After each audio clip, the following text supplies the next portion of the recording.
നമസ്കാരം. ആലപ്പി അഷ്റഫ് കണ്ടതും കേട്ടതും എന്ന എൻ്റെ ചാനലിലേക്ക് ഏവർക്കും സ്വാഗതം. വാക്കുകൾ താക്കോല് പോലെയാണ്. ഏത് ഹൃദയത്തിന്റെ വാതിൽ തുറക്കുവാനും ഒരിക്കലും തുറക്കാനാകാത്ത വിധം പൂട്ടുവാനും വാക്കുകൾക്ക് കഴിയും. എത്ര തകർന്നിരുന്നാലും തിരിച്ചു വരുവാൻ ആശ്വാസത്തിന്റെ വാക്കുകൾ മതി. നഷ്ടപ്പെട്ടതെന്തും തിരിച്ചു പിടിക്കുവാൻ ആത്മധൈര്യത്തിന്റെ വാക്കുകൾ മതി. പിരിഞ്ഞു പോയവരെ ചേർത്ത് പിടിക്കുവാൻ കരുതലിന്റെ വാക്കുകൾ മതി. ഒപ്പം നിന്നവരെ ഒറ്റപ്പെടുത്തുവാൻ മൂർച്ചയേറിയ വാക്കുകൾ മതി. ആശ്വാസ വാക്കുകൾ കൊണ്ടും സ്നേഹം കൊണ്ടും ബിഗ് ബോസ് ഷോയിൽ അനുമോൾക്ക് ശക്തി പകർന്ന അനീഷിനെയും അനുമോളെയും ആ ഷോയിൽ അരങ്ങേറിയ ചില ന്യായ അന്യായങ്ങളെയും പറ്റി പ്രതിപാദിക്കുന്നതുമാകട്ടെ ഈ എപ്പിസോഡ്.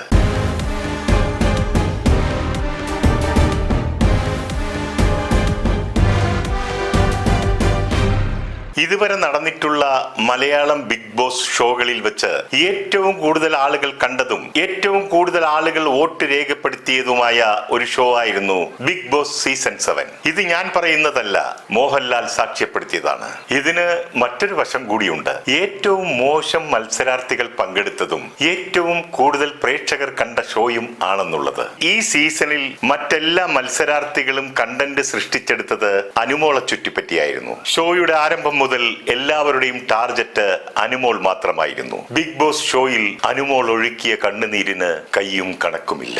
അത് സീസൺ 7 തുടങ്ങിയ സമയം മുതൽ തീരുന്നത് വരെ തുടരേണ്ട അവസ്ഥ മറ്റുള്ളവർ സൃഷ്ടിച്ചു കൊടുത്തു. ഹൃദയം വിങ്ങുമ്പോൾ മറ്റുള്ളവരുടെ മുൻപിൽ വാവിട്ടൊന്ന് കരഞ്ഞാൽ അത് കള്ളക്കണ്ണീരെന്ന് വിധിയെഴുതും. ആ കരച്ചിലിന്റെ പേരിൽ പോലും പലപ്പോഴും ആക്ഷേപങ്ങൾ കേൾക്കേണ്ടി വന്നിട്ടുണ്ട്. കടുത്ത ആക്രമണങ്ങൾക്കിടയിൽ കണ്ണീര് കുടിച്ചുകൊണ്ടൊരു പെൺകുട്ടി പൊരുതി നേടിയ വിജയമാണ് സീസൺ 7 അനുമോൾ നേടിയെടുത്തത്. വാശിയേറിയ മത്സരത്തിനൊടുവിൽ എല്ലാവരുടെയും പ്രതീക്ഷകളെ തകിടം മറിച്ചുകൊണ്ട് കോമണറായ അനീഷിനെ 2ാം സ്ഥാനത്തിലേക്ക് പിന്തള്ളിക്കൊണ്ടാണ് അനുമോൾ കിരീടം നേടിയെടുത്തത്. ദിൽഷയ്ക്ക് ശേഷം മലയാളം ബിഗ് ബോസിൽ കിരീടം നേടുന്ന വനിതയാണ് അനുമോൾ. ഇത്തവണത്തെ ടോപ്പ് 5-ൽ ഒരേ ഒരു വനിത മാത്രമേ ഉണ്ടായിരുന്നുള്ളൂ എന്നതും ശ്രദ്ധേയമാണ്. സോഷ്യൽ മീഡിയയിലൂടെ ലേഡി ബിഗ് ബോസ് എന്ന് പറഞ്ഞ് ആക്ഷേപിക്കുന്നവർ ഒന്ന് ഓർക്കണം, തികച്ചും ആ പേര് അവർക്ക് യോജിച്ചതാണെന്ന്. അനുമോളെ എല്ലാവരും ടാർഗറ്റ് ചെയ്തിട്ടുണ്ടെങ്കിലും ആദ്യം മുതലേ കൂടെ നിന്ന് ചതിച്ചത് ശൈത്യ സന്തോഷാണ്. അങ്ങനെ സോഷ്യൽ മീഡിയയിലെ ആദ്യത്തെ കട്ടപ്പ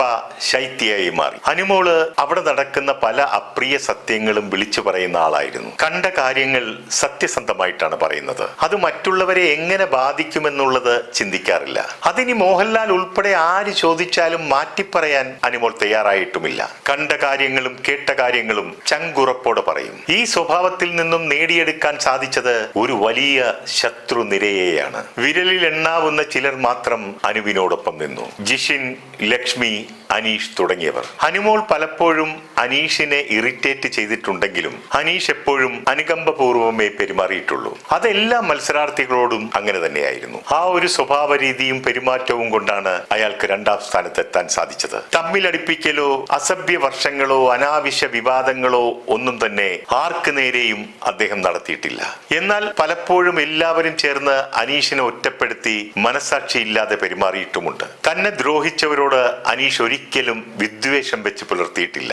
ഒരു യഥാർത്ഥ മനുഷ്യ സ്നേഹിയാണ് അനീഷ്. തകർന്നിരിക്കുമ്പോഴൊക്കെ അനുമോൾ അവിടെ പിടിച്ചു നിന്നത് ഒരുപക്ഷെ അനീഷിന്റെ ആശ്വാസവാക്കുകൾ കൊണ്ടാണെന്ന് വേണമെങ്കിൽ പറയാം. അനീഷിനും 1ാം സ്ഥാനത്തെത്താൻ വലിയ സാധ്യതയും അർഹതയും ഉണ്ടായിരുന്നു. എന്നാൽ അനുമോളുടെ വിജയസാധ്യത വർദ്ധിപ്പിച്ചത് അനുമോളുടെ നേരെ നടന്ന ക്രൂരതകളും ഒറ്റപ്പെടുത്തലുകളും ആക്രോശങ്ങളും ഒപ്പം അനുമോളുടെ കണ്ണുനീരും. ഇത് കണ്ട് മനസാക്ഷിയുള്ള പ്രേക്ഷകർ ഒന്നടങ്കം അനുമോൾക്കൊപ്പം നിന്നു. അതെല്ലാം അനുമോൾക്ക് വോട്ടായി മാറുകയും ചെയ്തു. ഒന്നും അറിയാത്ത ഒരു പൊട്ടിപ്പെണ്ണായിട്ടാണ് അനുമോളെ എല്ലാവരും വിലയിരുത്തിയിരുന്നത്. എന്നാൽ ബിഗ് ബോസ് ഹൗസിൽ അവൾ പെൺകരുത്തിന്റെ പ്രതീകമായി മാറി. പലപ്പോഴും വിങ്ങിപ്പൊട്ടി കരഞ്ഞിട്ടുണ്ടെങ്കിലും ആ കണ്ണീരിന്റെ മുൻപിൽ അവൾ തോറ്റുകൊടുത്തില്ല. അതിജീവനത്തിന്റെ വഴിയായി അവൾ അതിനെ കണ്ടു. ഇവിടെ പിടിച്ചു നിന്നതുകൊണ്ട് ജീവിതത്തിൽ ഏത് പ്രതിസന്ധി വന്നാലും അതിനെ നേരിടാനാകുമെന്ന് അനുമോൾ പറയുന്നു. ആൾക്കൂട്ടത്തിന്റെ ഭാഗമാകാൻ എല്ലാവർക്കും സാധിക്കും, പക്ഷേ ഒറ്റയ്ക്ക് പൊരുതാനാണ് പ്രയാസം. ഫ്ലവേഴ്സ് ചാനലിന്റെ ഉൽപ്പന്നമാണല്ലോ അനുമോൾ.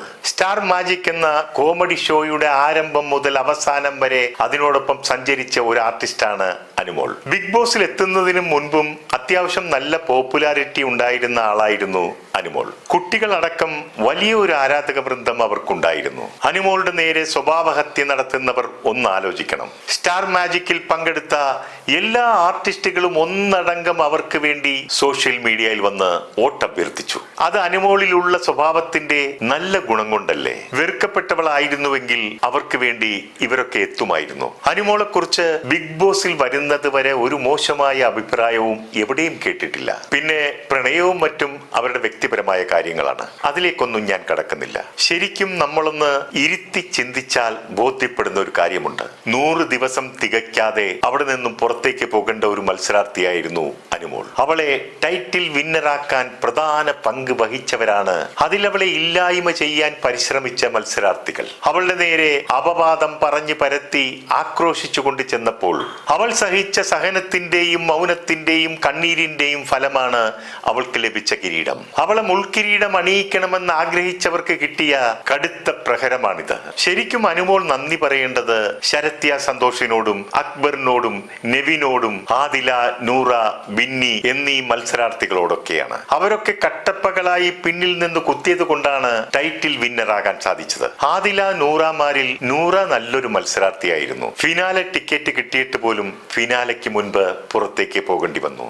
ആദിലയുടെ മാനുപ്പുലേറ്റിൽ വീണുപോയതാണ് നൂറയ്ക്ക് പറ്റിയ അബദ്ധം. അതിന് വഴിവെച്ചതാകട്ടെ പുറത്തുപോയ പലരും ഫിനാലയ്ക്ക് വേണ്ടി തിരിച്ചു വന്നതുകൊണ്ടാണ്. മറ്റ് 6 സീസണുകളിലെയും പുറത്തുപോയ മത്സരാർത്ഥികൾ ഫിനാലയ്ക്ക് വേണ്ടി അകത്തേക്ക് തിരിച്ചു വന്നപ്പോൾ വളരെ സൗഹാർദ്ദവും സ്നേഹവും ഒക്കെ പങ്കിട്ട് അവർക്ക് പ്രോത്സാഹനവും നൽകി സന്തോഷത്തോടെ അവിടെ നിന്നും ഇറങ്ങുകയാണ് ചെയ്തിട്ടുള്ളത്. എന്നാൽ സീസൺ 7-ൽ തിരിച്ചു വന്ന മത്സരാർത്ഥികൾ അവിടെ ബോംബിട്ട് ഒരു യുദ്ധഭൂമിയാക്കി മാറ്റിയിട്ടാണ് ഇറങ്ങിപ്പോയത്. അതുകൊണ്ടൊക്കെയാണ് ഞാൻ ആദ്യമേ പറഞ്ഞത്, ഏറ്റവും കൂടുതൽ ആളുകൾ കണ്ടതും ഏറ്റവും കൂടുതൽ വോട്ടുകൾ ചെയ്തതും ഏറ്റവും മോശം മത്സരാർത്ഥികളുമുള്ള ഒരു സീസൺ ആയിരുന്നു ഇതെന്ന്. ഇനി എത്ര മോശപ്പെട്ടവരായാലും അവർ ചെയ്ത ഒരു നല്ല കാര്യമുണ്ട്, അത് മറക്കാൻ പാടില്ല. അനുമോളെ ടൈറ്റിൽ വിന്നറാക്കാൻ അവർ വഹിച്ച പങ്ക് അത് വലുതാണ്, അതൊരിക്കലും വിസ്മരിച്ചുകൂടാ. സാധാരണയിൽ സാധാരണക്കാരിയായ അനുമോൾ അവരുടെ കുടുംബത്തിന്റെ നെടും തൂണാണ്. ആ കുടുംബം ഇന്ന് നേടിയെടുത്തതെല്ലാം അനുമോളുടെ കഷ്ടപ്പാടിന്റെ ഫലമാണ്. ഇന്നിപ്പോൾ ബിഗ് ബോസ് വിന്നറായതോടുകൂടി അവൾക്കിനി തിരിഞ്ഞു നോക്കേണ്ട കാര്യമില്ല. ലക്ഷക്കണക്കിന് സമ്മാനത്തുകയും കാറും കപ്പും 100 ദിവസത്തെ കഷ്ടപ്പാടിന്റെ കൂലി വേറെയും എല്ലാം കൊണ്ടും അവൾ ഉയരങ്ങളിൽ നിന്നും ഉയരങ്ങളിലേക്ക് പറന്നു കഴിഞ്ഞു. ആരൊക്കെ എന്തൊക്കെ കുറ്റവും കുറവും പറഞ്ഞാലും എനിക്ക് ഈ ഷോയോട് ഇഷ്ടവും താല്പര്യവുമുണ്ട്. അത് മറ്റൊന്നും കൊണ്ടല്ല, ഈ ഷോ ഒരുപാട് പേർക്ക് ജീവിതത്തിൽ താങ്ങും തണലുമായിട്ടുണ്ട്. വീടില്ലാത്തവർക്ക് വീടും പണമില്ലാത്തവർക്ക് പണവും ഫെയിമില്ലാത്തവർക്ക് ഫെയിമും ഒക്കെ നൽകി ചിലരുടെയൊക്കെ കണ്ണുനീരൊപ്പിയില്ലേ? അതിനെ നമ്മൾ കാണാതെ പോകരുത്. ഇനി അനുമോളോട് ഒരു വാക്ക്, ഇതെല്ലാം നേടിയെടുത്തത് എങ്ങനെയാണെന്ന് എപ്പോഴും ഓർമ്മ വേണം. പിന്നിട്ട വഴികളൊന്നും മറക്കല്ലേ മോളെ. നിർത്തുന്നു. നന്ദി, നമസ്കാരം.